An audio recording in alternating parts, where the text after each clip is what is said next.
Snow does not fall on Vorith. It attacks. It comes sideways, in sheets, in walls, in thin screaming needles that find every gap, in every seal, and every stitch. The planet does not have weather the way other worlds have weather. It has moods, and every single one of them is hostile. The Coalition Military Academy had chosen Vorith for exactly that reason. If you could survive it, you could survive most things. If you could not, you learned that truth quickly, and the medevac shuttle was fast. 53 cadets hit the surface at 0600 local time. The transport doors opened, and the cold came in like something alive. It did not creep. It punched. Cadet Braun Velis, a Thurvian standing 2 heads taller than most of the group, made a sound low in his chest and pulled his thermal wrap tighter. The Kethari cadets, a cluster of 6 insectoid beings near the back of the ramp, chittered to each other in their own language. 3 Mirati cadets flickered faintly, their bioluminescence dimming in the way it always did when they were stressed. The rest of the group moved fast and close together, pressing toward the flat ground, their breath turning to fog the instant it left their bodies. One cadet walked off the ramp slowly. She stopped at the bottom, looked left, then right, then straight up at the gray sky above Vorith's frozen plateau. Her name was Rita Solano. She was 22 years old, from the Siberian Reclamation Zone on Earth, and she was the only human in the cohort. She stood there for a full 10 seconds with her face tilted up at the sky and her eyes open, letting the wind hit her directly. Then she nodded once, as if the blizzard had confirmed something she already suspected, and walked over to a flat section of ground to start reading the terrain. Commander Drell Osoth watched the thermal feeds from the orbital observation deck above.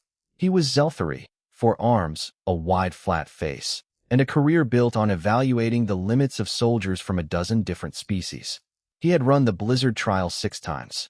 He had never seen anyone walk off the ramp slowly.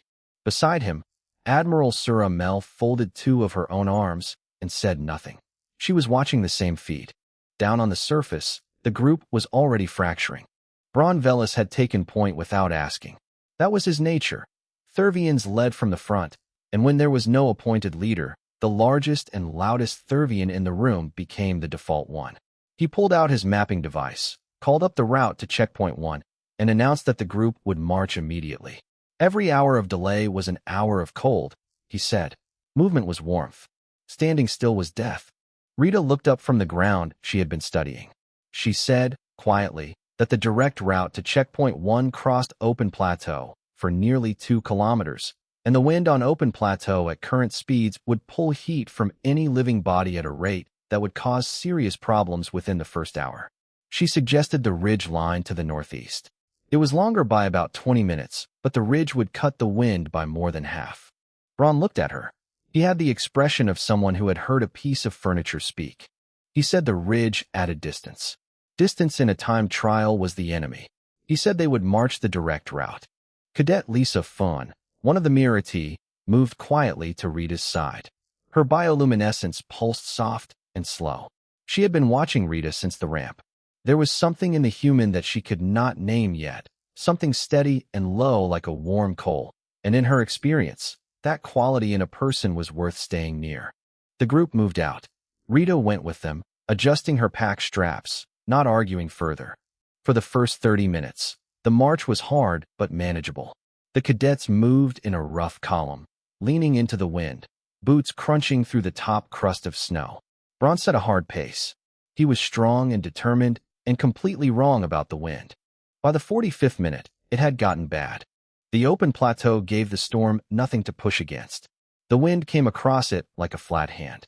Cadets at the edges of the column were taking the worst of it. Yura, a Kethari cadet with a narrow body and a lot of exposed shell, made a strangled sound and stumbled. 2 of her companions caught her. One of the Mirati cadets had gone almost completely dark. A Thurvian near the back of the column had stopped lifting his feet properly and was dragging them instead, which meant his body was already beginning to conserve. Rita moved through the group like she was on a casual walk. She reached Yura, checked her with quick hands, said something calm and specific to the cadets holding her up, and redirected them toward a shallow dip in the ground 50 meters to the left that offered a small break from the direct wind. She helped get Yura settled. She pulled a foil sleeve out of her pack, activated the heat tab inside it, and pressed it against the section of Yora's shell that covered her core. Then she kept moving, checking others, adjusting wraps, pressing heat tabs against the people who needed them most. Lisa watched all of this from 2 steps behind. At the 1-hour mark, the group stopped. 14 cadets had minor injuries from the cold. 2 could not continue without rest. Braun stood at the front of the column and said nothing for a long moment, which was itself a statement. Rita had already found a natural depression in the snow, slightly lower than the surrounding ground, that blocked a portion of the wind. She had started unpacking the shelter kit before anyone asked her to. Lisa sat down beside her and watched her work. "You grew up in snow," Lisa said. It was not quite a question. "Siberia," Rita said. "Eastern sector. Winters run about 9 months. And this?" Lisa gestured at the blizzard around them. Rita thought about it for a moment. She pulled a small foil pouch from the inner pocket of her thermal layer, cracked the heat seal at the bottom, and handed it across. It was warm. Whatever was inside smelled sweet and dark. "Hot cocoa," Rita said when Lisa looked at it. "Want some?" Lisa took a small sip. Her bioluminescence, which had faded to almost nothing, pulsed once, briefly, with something that in a Mirati meant surprised comfort. "How are you not suffering?" she asked. Rita looked out at the white wall of wind and snow and the flat gray sky above it. The storm howled. The cold pressed in from every side. Somewhere behind them, 2 cadets were being treated for exposure injuries, and the first checkpoint was still over a kilometer away. She considered the question honestly. "I'm enjoying it," she said. Lisa stared at her. Rita took back the cocoa pouch, had a sip of her own, and went back to building the shelter. Above them, in orbit, Commander Drell Osath pulled up Rita Solano's file for the 3rd time in an hour. He read it again. He looked at the thermal feeds. He looked at the file again. Admiral Suramel was watching the same feed with her chin resting on her upper hand. Neither of them said anything. The snow kept coming. By the 8th hour, the group had stopped arguing about whether to press the recall button and started arguing about who would press it first. Yura had been the loudest from the start. She was not a coward. No one who made it into the Coalition Military Academy was a coward. But she was practical in the way that Kethari were always practical, which meant she measured cost against outcome and refused to pretend the math was better than it was. The cost right now was bodies. 14 injured in the first hour. 3 more since then. The outcome, as far as she could calculate, was a frozen checkpoint beacon sitting somewhere ahead of them in conditions that were getting worse, not better. The math was not good. She said so, loudly, for the 4th time, while the group huddled in the shelter Rita had built from the emergency kit and whatever else could be made useful. The shelter was not large. It was warm enough. It was considerably better than what Braun would have built, and everyone in the group knew it, which had made Braun quiet in a way that was more dangerous than his loudness. Rita was not in the shelter. She was outside, 20 meters from the entrance, crouching low and moving slowly through the snow. She had a thin cord in her hands that she was staking out in a shallow arc, and she was packing snow around each stake with her bare palms before pulling her gloves back on. She was building a windbreak. She had been out there for 40 minutes. Lisa watched her through the shelter's narrow, transparent panel. Every time Rita pulled off a glove to press snow around a stake, Lisa's own hands clenched. The temperature outside was -58. "She should come inside," said Doran Hask. He was the other human in the cohort. He was from the Martian colonies and had spent his whole life in temperature-controlled habitats, which made him technically human but practically unprepared for the thing Rita was doing outside. He said it with genuine worry, not condescension, which was an improvement over how he had talked to her in the first 6 hours. "She built the shelter first," Lisa said. "Now she's making it better." Doran watched Rita slap more snow into the windbreak with her palm. "She looks like she's having a good time." Lisa said nothing, because this was true and she did not know what to do with it. Inside the shelter, Yura had moved past argument and into something quieter and more serious. She sat near the recall comm with her upper limbs folded tightly and her eyes fixed on its small blinking indicator light. She was not going to press it without consensus. That was not how she operated. But she was thinking about it with her whole body, and everyone in the shelter could see that. Braun sat across from her.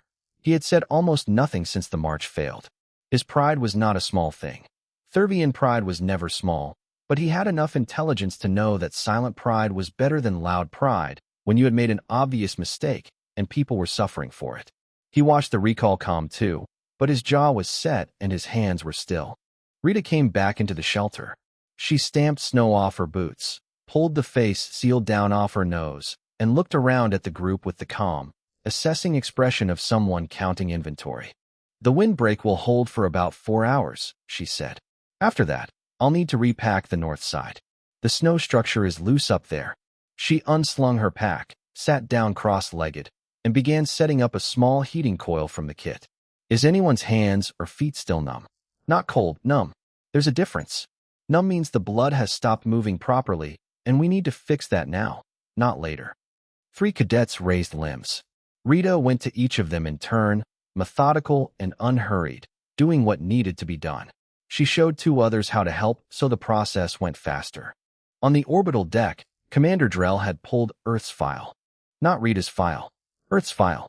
The historical record of the planet, its climate data, its survival history, the things the species on it had done to each other and to themselves and to their environment across recorded time. He read through it with the kind of focus he usually reserved for threat assessments. He read about the Siberian reclamation zone, about the winters there, about the settlements that had been rebuilt from collapse after 2 centuries of climate chaos, run by communities that had kept warm through methods that ranged from the scientific to the frankly irrational. He read about the kind of people who had chosen to stay in those places when they could have left, the kind of people who built their lives around cold and called it home. He put the file down. Admiral Sura Mel had been watching him read. Anything useful? She asked. He was quiet for a moment. They have a word, he said slowly. The Russians. From that region. Translated roughly, it means the feeling of joy at being in a winter storm. A specific enjoyment of cold and snow and the difficulty of surviving them. It has no equivalent in Zelthari. Sura Mel looked at the thermal feed, where Rita's heat signature was the brightest and most stable in the entire group. Does it have a word in standard? No, Drell said. I don't believe it does. Below them, the shelter group had gone quiet. Yura was still near the recall comm, the indicator light blinked. Rita finished treating the last of the numb limb cases, then reached into her pack again. She produced a collapsible metal pot, a coil heating element, a small canister of purified water, and a sealed pouch of dark powder. She connected the heating element to the kit's power cell, placed the pot on it, and poured in the water. Nobody said anything.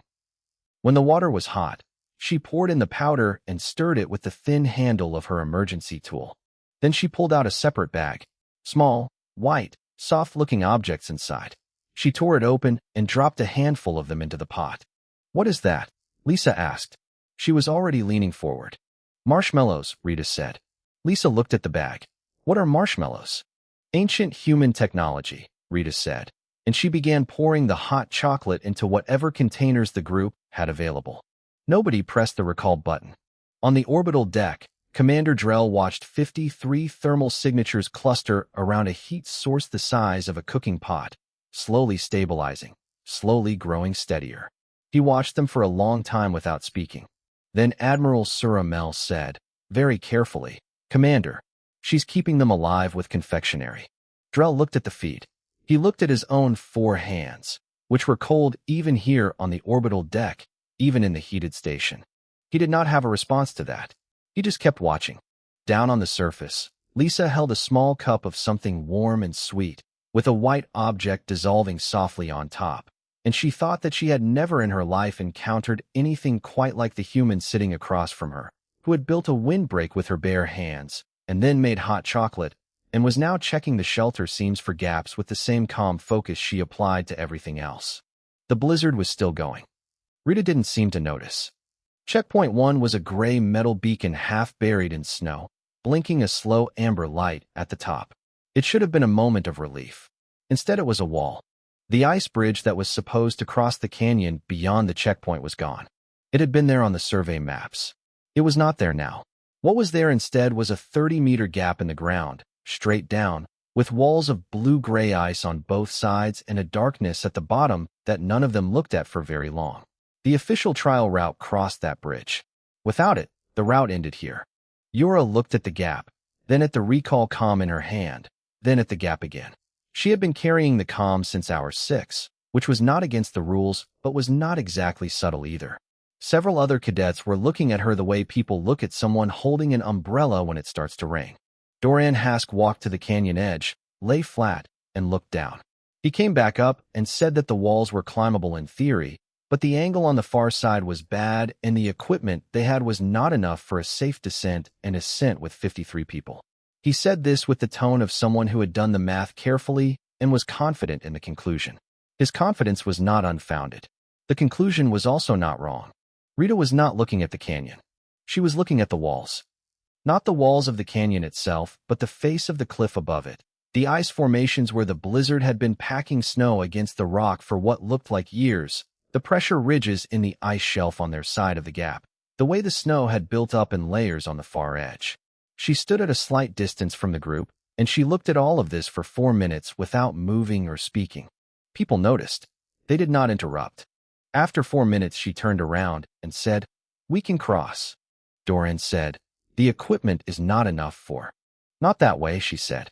She walked to the edge of the cliff above the canyon, where a section of ice shelf jutted out like a frozen arm over the gap. She knocked on it with her knuckle. Listen to the sound. Knocked again in a different spot. This shelf is old. Dense. It can take anchor weight. She looked at the shelter poles in the group's collective kit. We have 6 poles. 3 meters each, hollow core.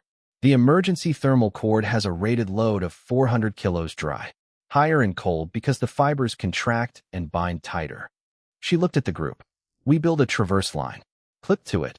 Hand over hand. Do not try to walk. Let the line take the weight. Goes up on this side, flat across, down on that side. Takes about 40 minutes to rig and an hour to cross if we move efficiently. Silence. Braun said, "You have done this."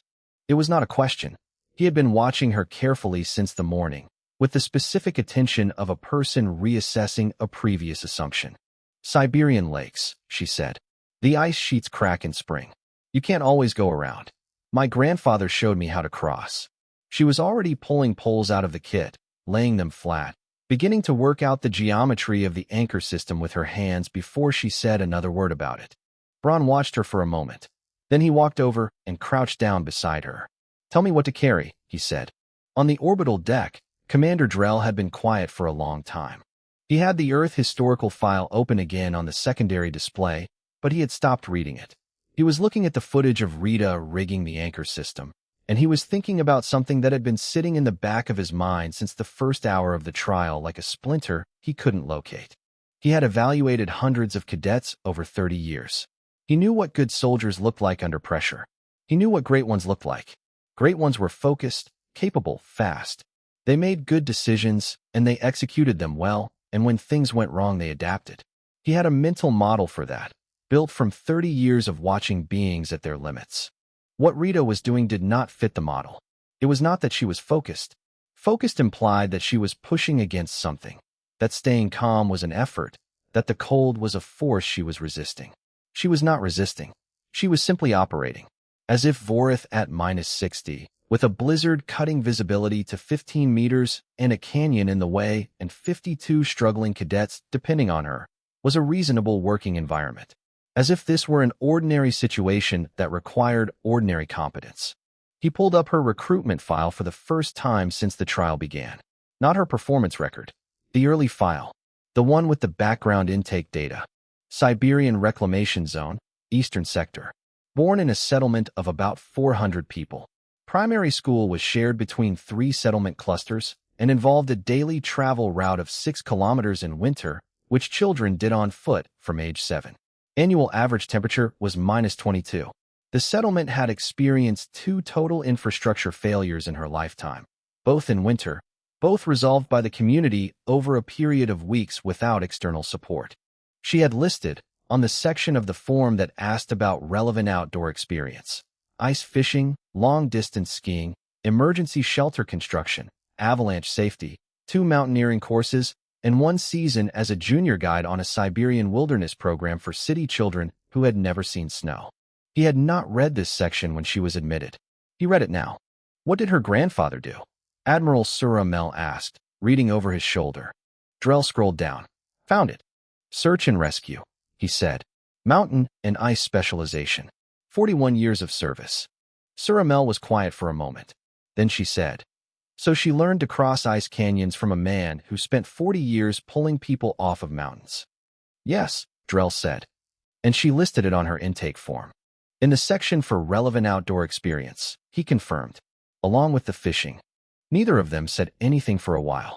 On the surface, the traverse line went up. Rita tested it herself. She clipped her harness to the line, moved out over the canyon edge, and went hand over hand across the gap without hesitation. The wind hit her from the side at the midpoint, and she adjusted her body angle, pulled through it, and reached the far edge. She unclipped, hammered the second set of anchors, re-tensioned the line, and called back across that it was ready. Braun was first after her. He was large and heavy, and the ice anchors held without complaint.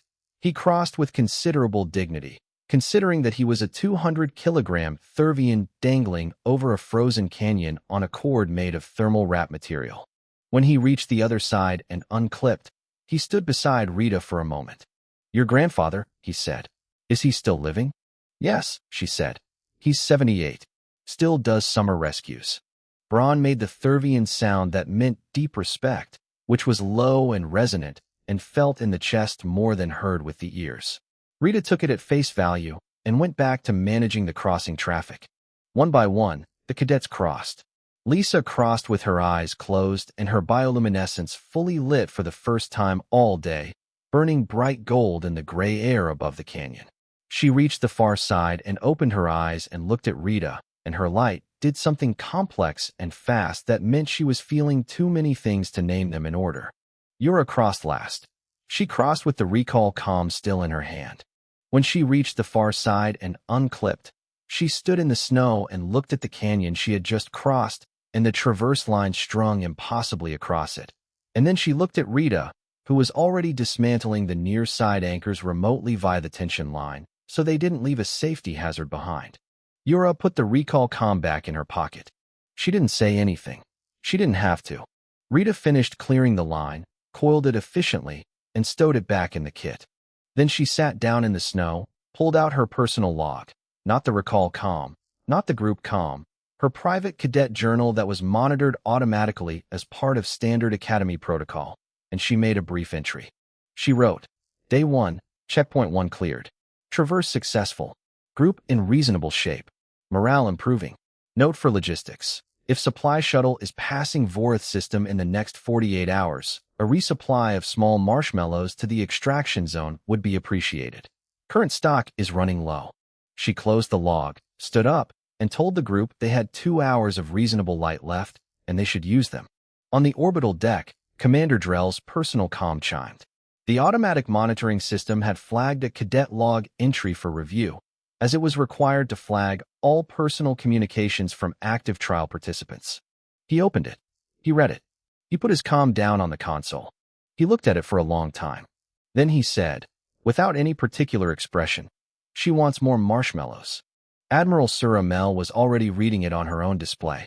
She had one hand pressed firmly over the lower half of her face. Her shoulders were doing something that Drell pretended not to notice. "Send a query to supply logistics," she said, when she had herself under control. "Ask if the next shuttle through this sector can accommodate a small cargo request." Drell looked at her. "She kept them alive," Suramel said simply. "The least we can do is check." He picked up his comm and sent the query. The blizzard outside did not care. It kept going. Vorith kept being Vorith. And 53 cadets marched on. The real storm arrived at hour 40 like it had a personal grudge. The trial storm, the engineered one, the designed by Committee 1, had been bad. -60, high winds, poor visibility, the kind of cold that felt like pressure more than temperature. It had been built by Academy engineers to be survivable with difficulty, which was the whole point of the exercise. Difficult but survivable, calculated to test without killing. The storm that rolled in from Vorith's northern pole at hour 40 had not been engineered by anyone. It was simply what happened when a planet with no tectonic warmth and a 90-degree axial tilt hit a particular phase of its orbital cycle.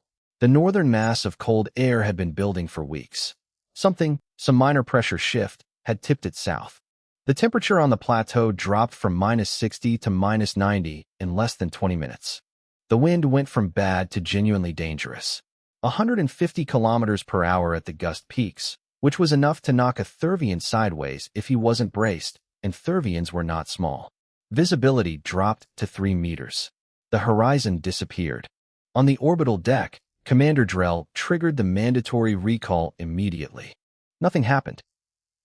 He triggered it again. Still nothing. The storm was interfering with the signal band. The ionization from the upper atmosphere at these wind speeds was scrambling the recall frequency. He switched to backup channels. The backup channels were scrambled too. He got a partial connection, broken, useless, for about 4 seconds, and then that was gone as well. He ran the numbers on signal restoration. At minimum, 6 hours. Possibly 8. The storm window would have to clear before any reliable communication could get through, and there was no way to know exactly when that would be. 6 to 8 hours. At -90, in winds that were trying to move the planet. He stood at his console and felt, for the first time in the trial, something that he had not expected to feel. Fear. Not for the trial outcome. For the cadets. For 53 beings on a surface that had just become genuinely lethal. Admiral Sir Amel was already on a secondary channel, trying to reroute a medevac shuttle to a holding position in low orbit. It would not be able to land in these conditions, but at least it would be closer when the window cleared. How long can they survive down there? She asked, not looking up from her console. Drell ran the biology on the species present. Thurvians could manage 3 to 4 hours at -90 before core systems began failing. Kethari were faster. They would go into survival torpor within 90 minutes. Mirati, without their bioluminescent heat production, would dim completely and become non-functional within 2 hours. The other species in the cohort had varying tolerances, none of them good. The humans, he noted, had a wider range. Significantly wider. He had not looked closely at the human cold tolerance data before. He looked at it now. The non-human cadets have between 90 minutes and 4 hours, he said. If they're in shelter. Less if they're exposed. Sir Amel looked at him. And Solano? He looked at the human cold tolerance range on his screen. He looked at it for a moment. Longer, he said. Down on the surface, the storm hit like a door being kicked in. Rita felt the pressure change before the wind arrived. A drop in the air, a deepening of the silence for exactly 2 seconds, and then the full weight of it came across the plateau and hit the group shelter broadside. The structure held, because Rita had overbuilt it that morning, had added secondary stakes in a pattern she knew from high-wind Siberian camping and had not been able to explain to anyone at the time because there was no reason to explain it at the time. The cadets inside felt the shelter shudder and press down against them and then stabilize. Rita was outside. She had been doing a perimeter check of the windbreak when the storm arrived. She took the first gust against her body, set her stance wide, and did not fall. She turned her face away from the wind, pulled her face seal fully up, and used the storm anchor rope she had staked earlier that morning for exactly this kind of situation to haul herself back to the shelter entrance. She was inside within 40 seconds. She came in with ice on her eyelashes and the calmness of someone who had just walked in from a moderately unpleasant errand. The interior of the shelter was warm by comparison. Warm being relative, it was approximately -20 inside, which was 40 degrees warmer than outside, which by the standards of the last 12 hours felt almost comfortable. The heating coil was running. The cadets were packed in tight. She looked around. She counted. She assessed the state of each face. The Kethari were already slowing. Yora's movements had taken on the particular quality of something running at reduced power, deliberate, careful, a little too smooth, the way insects moved when their metabolic fire was being turned down by biology to conserve warmth. The Mirati were dim. Doran Hask was pale and shivering, but functional. The Thurvians were rigid in their muscles, which was not the same as rigid in their minds, and Braun's eyes were tracking and clear. Rita made a decision in about 4 seconds. Then she started giving instructions. She was eating marshmallows, the last of her supply, straight from the bag. She ate them slowly, looking at the stars, while 52 living cadets breathed warm air behind her. She was not celebrating. She was not relieved. She was just enjoying the stars and the last of the marshmallows and the way the storm was pulling back like a curtain, and thinking that the ice on Vorith at night, when the clouds broke, was one of the most beautiful things she had ever seen. They came out of the shelter like people who had been through something together. There is a specific quality to a group that has shared a real difficulty and come out the other side of it. Something in the way they move around each other, closer, with less wasted space, with less performance. The posturing is gone. The careful status calculations that groups of strangers make constantly, the small adjustments and negotiations and signals about rank and worth, most of that was gone, left behind somewhere in the 14 hours of storm that had pressed them all into one warm body in the dark. Braun walked beside Rita now. Not behind her. Not ahead. Beside. He did not make a speech about it. He did not acknowledge the shift formally. He simply came to walk beside her when the group moved out, and it was understood by everyone who saw it, including him, that this was the right place for him to be. The terrain after the storm was different. The plateau had been reshaped. Wind redistribution meant some sections that had been navigable the day before were now chest-deep in fresh-packed snow, and some sections that had been chest-deep were blown almost clear. Rita read this the way she read everything, by looking at it with her full attention for a moment, then adjusting. The group moved steadily. Nobody argued. Nobody talked about the recall calm, which was in Yora's pocket and had been there, untouched, for 18 hours. The Kethari had revived from torpor and were moving under their own power. The Mirati were lit again, fully, burning steady gold and blue against the white of the plateau. Dorian Hask had stopped shivering sometime in the night and had found a rhythm, a pace that worked for his body in the cold, and he was holding it. Checkpoint 2 had been straightforward. The beacon was exactly where the map said it would be, the ice around it stable, and they reached it, logged it, and moved on in under 20 minutes. The trial designers had apparently used up their creativity on the canyon. Checkpoint 3 was on the frozen lake. Rita heard it before she saw it. The sound of ice under pressure, a low, occasional groan from somewhere beneath the surface, the sound of a sheet under stress moving within itself. She stopped the group at the lake's edge and looked at the ice surface for a while. The storm had done complex things to the lake. New ice had formed in some sections, and existing ice had been fractured in others. The fracture lines were not obvious. From above they looked like random shadows, and to any eye that had not spent time learning to read ice, they would have looked passable. Rita could see the difference. She could see it in the color. The dark translucent sections were newer, thinner, not yet bearing weight. She could see it in the texture. Old load-bearing ice has a matte quality, compressed, dull. New ice is subtly reflective even in flat light. She could see it in the pressure ridges that the storm had pushed up, which ran in lines across the surface and told you where the sheet had moved and how. She mapped a path in her head, not a straight line. A curve that went wide left to avoid a shadow section near the center, then cut back right, then straight to the far shore where the ice met gravel and was thick and reliable. She explained this to the group. She drew it in the air with her hand, the curve, the pivot, the line. She told them to step only where she stepped, to stay in single file, to move at a steady pace. Not slow, because slow means more sustained pressure on any one point, and not fast, because fast means careless. Then she said, "I'll go first. Alone. To test it." Braun said, "No." She looked at him. "We go together," he said. "If the ice fails, we pull each other back. You are not the only one who can be useful." She looked at him for a moment. He looked back with Thurvian steadiness, which was a very particular kind of immovable. "Fine," she said. "Stay 3 meters behind me. Step where I step." They went out onto the ice. It held. She moved carefully, reading each step before she put her weight on it, adjusting the path twice when she reached sections that looked different up close than they had from the shore.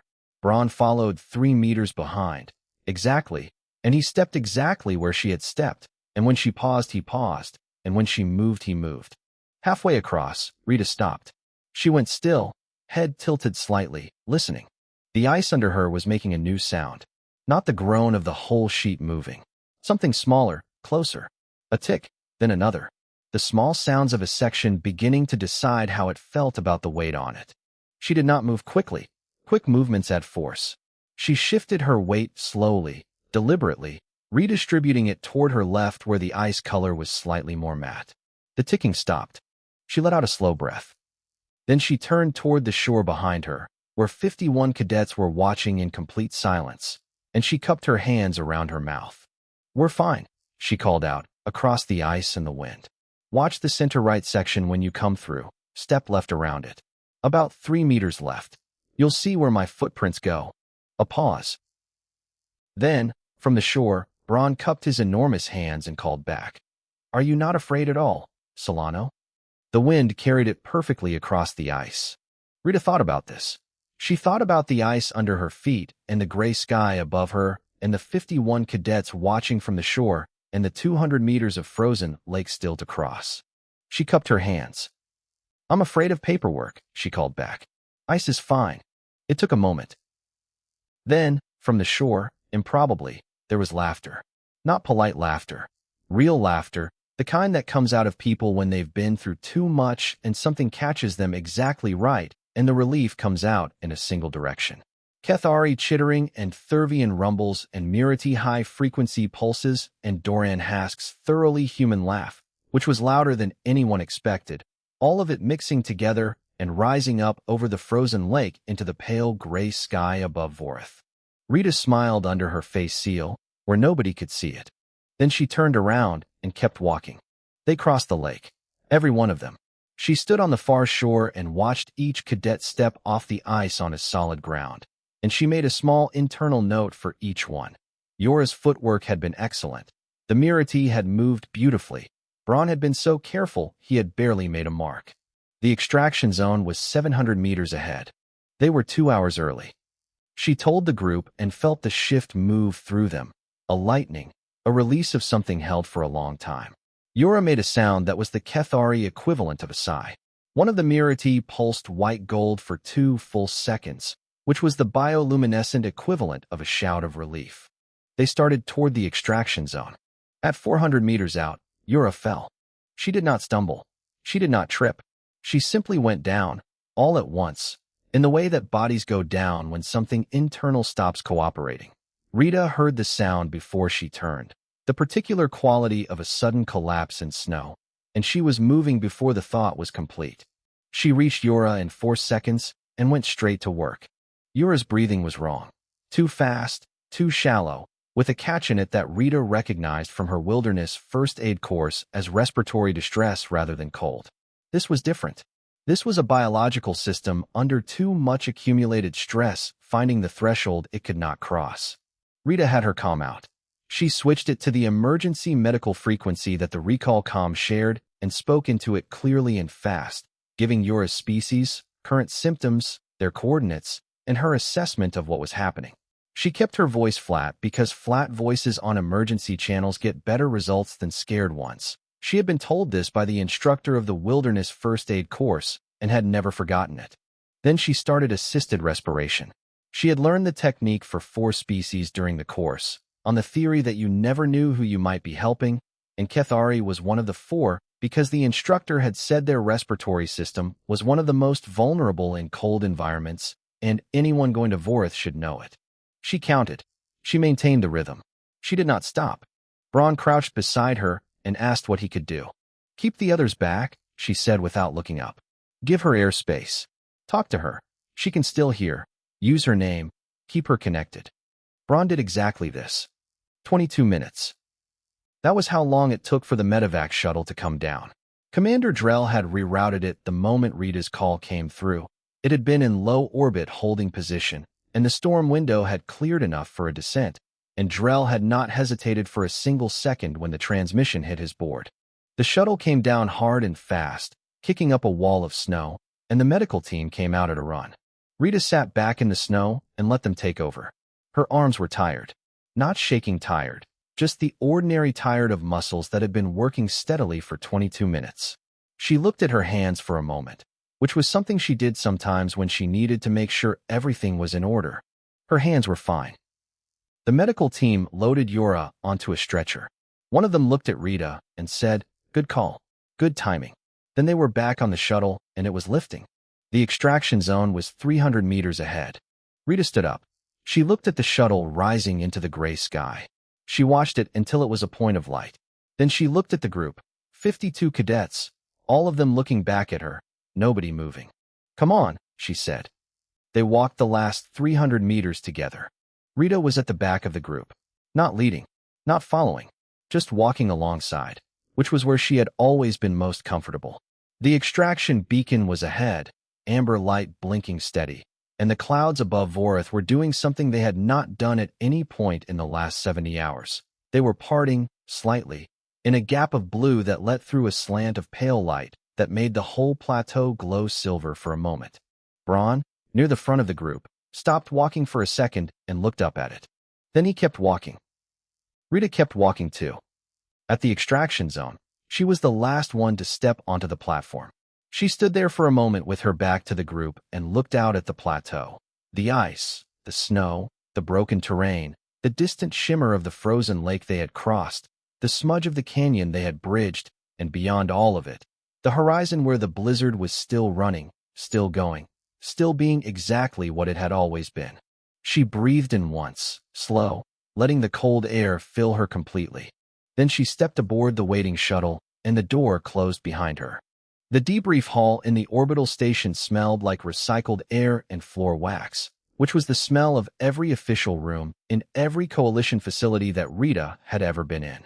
She sat in the third row, between Doran Hask and Lisa Fun, and she waited. The cadets were clean, warm, and had eaten actual food for the first time in 3 days. Most of them showed the particular expression of people who had survived something and were still working out exactly what they thought about that. Yura was not present. She was in the medical bay and would be for another day, her respiratory system being restored to full function by people whose entire career was fixing exactly this kind of damage. She had sent a message to the group from the medical bay that said in formal Cathari, "I am well. Tell Solano I said so." Rita had been told. She had nodded and said good, and that was that. Commander Drell Osoth stood at the front of the hall. He had spent the last 6 hours preparing what he intended to say. He was a precise man with a long career built on precision, and he had drafted his remarks 3 times, which was unusual. He typically drafted once. The first version was too formal and said nothing. The second version said too much. The third version said what needed to be said, and he had kept it. He began with the official facts, because official facts were the foundation of official reports, and the coalition ran on reports the way some species ran on oxygen. Cohort 7 Gamma. 53 cadets. Blizzard trial, Vorith surface, initiated 0600 local. Duration, 70 hours, 0 minutes. Completion status, full, all checkpoints logged, full group returned to extraction zone under their own power. Recall calm, and used. Casualties, 1 medical evacuation, Cadet Yura of the Cathari, condition now stable, full recovery expected. He paused. Then he said, in 31 years of evaluating the Blizzard trial, no cohort had completed it without invoking recall. The previous record was 1 recall, set 9 years ago by a cohort that had been considered exceptional. This cohort had crossed a canyon with improvised equipment, survived an unscheduled polar storm that exceeded trial design parameters by 40%, and walked out 2 hours ahead of schedule. He paused again. This outcome, he said, is formally attributed to exceptional leadership and adaptive survival methodology. The specific credit belongs to Cadet Rita Solano of Earth, whose demonstrated competence across every phase of the trial was without precedent in my experience. He looked at her directly, which was not something he typically did during formal debrief. I will be writing a commendation for your permanent record.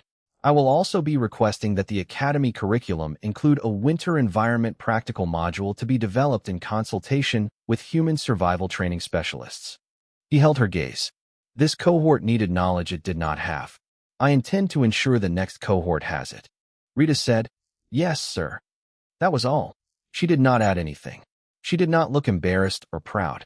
She simply received the information and acknowledged it, the way she acknowledged most things. Doran Hask, beside her, was quietly dying of pride on her behalf, since she seemed disinclined to experience it herself. The debrief ended. The cadets filed out. Braun Velis, walking past Rita toward the door, stopped beside her for a moment. He said nothing. He pressed his upper right fist to his chest briefly, which was the Thurvian gesture of formal and permanent respect, then walked on. Rita watched him go. In his office afterward, Commander Drell sat alone for a while. He had submitted the official report. It was accurate and complete, and said everything it needed to say in the language that reports were written in. It would go into the Academy record and the Coalition military database, and would be read by evaluators for years as a case study in extreme environment survival. He opened a second document. Personal file, not for submission anywhere. He called it simply, Notes. He wrote, I have spent 31 years studying the member species of this coalition. I have evaluated soldiers from 14 species across 4 decades of service. I believed, coming into this assignment, that I understood humans well enough for the purposes of my work. Junior members. Moderate physical capability. Psychologically complex. Historically aggressive but essentially coalition compatible. That was my working model. I was wrong, and I was wrong in the most instructive way I have encountered in my career. The human in this cohort did not succeed despite the conditions. She was not resilient against them. She was resilient because of them. She came from a world that spent a geological era building exactly this kind of person, a person for whom severe cold is a context rather than a threat, who reads ice the way other beings read text, who measures difficulty in terms of problems to be solved rather than dangers to be survived. She was not unusual among her people in this. She was a product of a specific region. There are hundreds of those regions on Earth. I pulled the climate history of the Siberian Reclamation Zone. I pulled the old records of Antarctic research programs and Himalayan expeditions and Arctic settlements. I looked at what humans had historically done in temperatures that would kill most coalition species, and I looked at the fact that they had done these things voluntarily, not for survival, but for science, for recreation, for sport, for the satisfaction of the thing itself. I do not know what to do with this information except to write it down. One more thing. The supply logistics team confirmed that a small cargo package was placed on the resupply shuttle rerouted through Vorith sector after the storm. It arrived at the extraction zone approximately 40 minutes after the cadets did. Contents: 1 large bag of miniature marshmallows. I authorized this. I do not regret it. He saved the file and closed it. In the medical bay, Yura was sitting up in her recovery bed when the message came through. She read it twice. She looked at it for a long time. Then she composed a reply. She wrote, You kept me breathing.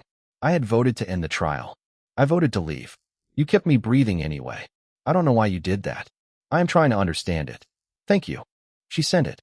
Then she lay back and stared at the ceiling of the medical bay, turning the question over in her mind, the way she turned difficult problems over. She was still turning it over when she fell asleep.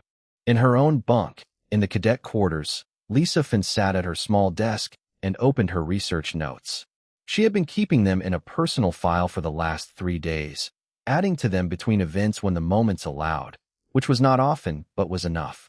She looked at everything she had written and thought about how to organize it into something coherent. She had read Rita's emotional register 5 times across the trial. Each reading had been consistent. The baseline was the same whether the conditions were manageable or genuinely dangerous, steady, warm, focused, with the thread of contentment running through everything like a structural element, load-bearing. She had never read anything like it in another living person. She opened a new document and wrote at the top, Warmth as Survival Strategy, The Human Anomaly. She sat with the title for a moment, then nodded to herself and began to write. Dorian Hask found Rita in the station's small common area, sitting at a table by the window that looked out at Vorith below. The planet from orbit was beautiful in the way that genuinely hostile things are sometimes beautiful, white and gray and blue, the storm systems visible as vast spiraling structures from above, the surface a clean and absolute blankness. He sat down across from her without asking. She looked up. He put a bag on the table between them. She looked at the bag. It came in on the supply shuttle, he said. Logistics flagged it to me since I was the second human in the cohort. I figured it was yours. He paused. I don't know who authorized it. Rita picked up the bag. She opened it and looked at the marshmallows inside. She was quiet for a moment. Commander Drell, she said. It was not a guess. Dorian nodded slowly. He had not expected that to be the answer, but it made a certain kind of sense when he sat with it. He looked out the window at Vorith below. I owe you an apology, he said. From the beginning. I treated you like competition. You were competing, she said, not unkindly. That's what you were there for. I was there to pass the trial, he said. Not to do what you did. She looked at him. You held together for 70 hours, she said. In conditions that were bad for humans too. That's not nothing, Doran. He was quiet. He felt the apology being accepted without fanfare, which was somehow more complete than if she had said the words that typically went with acceptance. He felt it and looked out at Vorith and thought that he was going to be a different kind of soldier than he had planned to be coming into the academy, and that this was probably a good thing. Rita pushed the marshmallow bag across the table to the halfway point. He looked at it. Ancient human technology, she said. He laughed. He reached into the bag. 6 months later, in Siberia, in winter.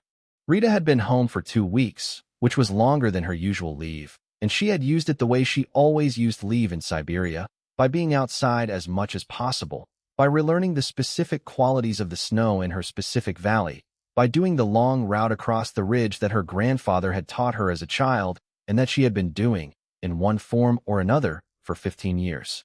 Her grandfather walked beside her. He was 78 and had the build of a man who had spent his whole life working in cold, compact, dense, with hands that had been frostbitten and healed so many times they had a particular quality to them, tough and careful in the same motion. He walked with the measured pace of someone who had learned long ago that the cold was not going anywhere, and neither were you, and there was no point in hurrying. She told him about Vorith on this walk. He listened the way he always listened, which was with his whole attention and no interruptions. She told him about the cohort, the blizzard, the canyon, the real storm, the 14 hours of shelter. She told him about Lisa and Braun and Yura. She told him about the lake and the fracture lines and how she had read them from the color of the ice. When she finished, they walked in silence for a while. Snow had started falling. Light, small flakes, the kind that came down straight in still air and settled without sound. The valley around them was white and clean, and the sky was the particular pale gray of a Siberian winter afternoon, soft and close and familiar. Her grandfather looked up at the snow coming down. "Did you have enough marshmallows?" he asked. Rita thought about it. "Almost," she said. He nodded, as if this were a precise and satisfactory answer. They kept walking. Above them, visible through the pale gray of the sky if you knew where to look, which Rita did, the running lights of a coalition supply shuttle crossed the gap between 2 clouds and moved on, heading somewhere far away, cold and dark and waiting. Rita watched it. She smiled. She kept walking.